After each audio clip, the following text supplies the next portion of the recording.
जय गजानन माऊली. तर नमस्कार मंडळी, आपण आता पोहोचलेलो आहोत श्री संत गजानन महाराज येथील शेगाव नगरीमध्ये. तर आता आमचा मुक्काम होता हा आनंद विसावामध्ये. तर तुम्ही बघू शकता, खूप सुंदर असे इथले वातावरण आहे. खूप रमणीय असा देखावा, खूप सुंदर इथे झाडे झुडपे लावलेली आहे. खूप छान इथे वाटत आहे. असं वाटत नाही आपण एखाद्या हॉटेलमध्ये गेलो तर एवढी चांगली व्यवस्था कुठेही नसते. इथे आपल्याला अशी व्यवस्था मिळते, ते पण अगदी अल्प दरात. तर तुम्ही बघू शकता बाजूचे वातावरण कसे आहे, आल्हाददायक असे वातावरण आहे. खूप सुंदर अशी सूर्याची किरणे सकाळ सकाळ आलेली आहेत. तर हे बघा, ही आहे बिल्डिंग. तर यामध्ये असतात रूम्स अवेलेबल असतात. त्यामध्ये तुम्ही रूम बुक करू शकता. 24 तासासाठीचे वेगळे दर दिलेले आहेत. तुम्हाला सिंगल रूम पाहिजे, डबल बेड पाहिजे किंवा मग तुम्हाला हॉल वगैरे पाहिजे असेल तर तुम्हाला मिळू शकेल. बघू शकता तुम्ही किती छान वातावरण इथे आहे.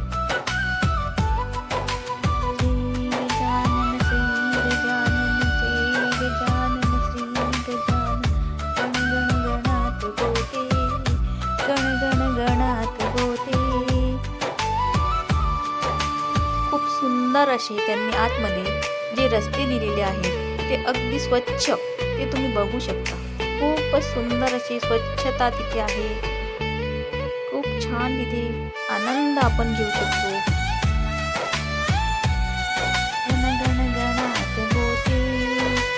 हे मला इथं माशाची पोळे दिसले, मोहाची पोळे. ही होती आमची बिल्डिंग. यामध्ये आमची रूम बुक केलेली होती. गण गण गणात बोते. ही जी लाईन दिसते तुम्हाला, इथे सकाळी नाश्ता भेटते आणि जेवण पण मिळते. तर सकाळी 8 ते 10 पर्यंत आपल्याला नाश्ता घेता येतो. अगदी अल्प दरामध्ये आपल्याला इथे नाश्ता मिळतो. त्यामध्ये आपल्याला पोहे, उपमा, इडली आणि वडे हे पण आपल्याला मिळतो. खूप सुंदर असा टेस्टी छान नाश्ता आम्ही गरमागरम नाश्ता सकाळी करून घेतला. त्यानंतर इथे चहा कॉफी पण मिळते, ते पण अगदी अल्प दरामध्ये. हे माझे फ्रेंड्स आहेत, यांना तुम्ही भेटू शकता. आता आम्ही आलो आहे आमच्या रूममध्ये. तर चला तुम्हाला आम्ही आमची रूम दाखवतो. खूप सुंदर अशी रूम आहे, तुम्ही बघू शकता. बटन्स वगैरे स्वच्छ आहेत, छान. आपल्याला इथे एक सोफा पण दिलेला आहे बसायला. ड्रेसिंग टेबल दिलेला आहे. इथे नॅपकिन पण ठेवलेले असतात तुम्हाला तोंड पुसायला. हे ड्रेसिंग टेबल. ही माझी मैत्रीण, तिला म्हटलं बाजूला हो. परत तिला आवडायचं नव्हतं म्हणून मी तिला म्हटलं मग चल, तुला आवडत असेल तर तू येऊ शकते. इथे आपल्याला एक कपाट पण दिलेला आहे सामान ठेवायला आणि कपडे वाळत घालायला एक स्टँड आहे. एवढी छान सोय इथे केलेली आहे. खूप मोठी अशी प्रशस्त रूम होती. हे बघा, इथे जय गजानन माऊली गणगण गणात बोते. गजानन महाराजांचा फोटो. ही खिडकी, त्याला पडदे वगैरे खूप छान सुंदर अशा ह्या 2 खिडक्या होत्या. आणि आमचा 4 बेडचा रूम होता. 4 बेड्स, हे सिंगल बेड आणि हा मधला डबल बेड होता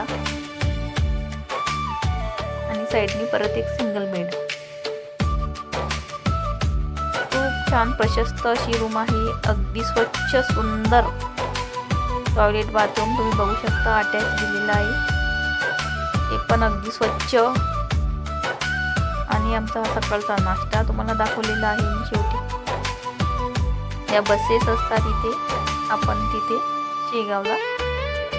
आणि इथे आणखी एक सुंदर छान व्यवस्था केलेली आहे त्यांनी, ते पण अगदी फ्रीमध्ये. तर ही जी बस तुम्हाला दिसत आहे, तर मंडळी ही आनंदसागर विसाव्यामधून आणि आनंदसागर विहारमधून म्हणजेच गजानन महाराज इथनं ही बस निघून सर्वांना घेऊन तुम्हाला रेल्वे स्टेशन, बस स्टँड आणि मंदिरामध्ये पोहोचवते, ते पण अगदी फ्रीमध्ये. दर अर्ध्या तासांनी ह्या बसेस सुरू असतात. तर आहे का अशी सोय मंडळी कुठेही जगाच्या पाठीवर फ्रीमध्ये मोफतमध्ये असं तुम्हाला कुठे काही मिळू शकत नाही. खूप छान असा इथे व्यवस्था केलेली आहे. खूप रमणीय असे वातावरण आहे. तर तुम्ही शेगावला गेल्यावरती आनंद विहारमध्ये नक्कीच राहू शकता आणि तुमचा आनंद द्विगुणित करू शकता. जय गजानन माऊली. गणगण गणात बोल.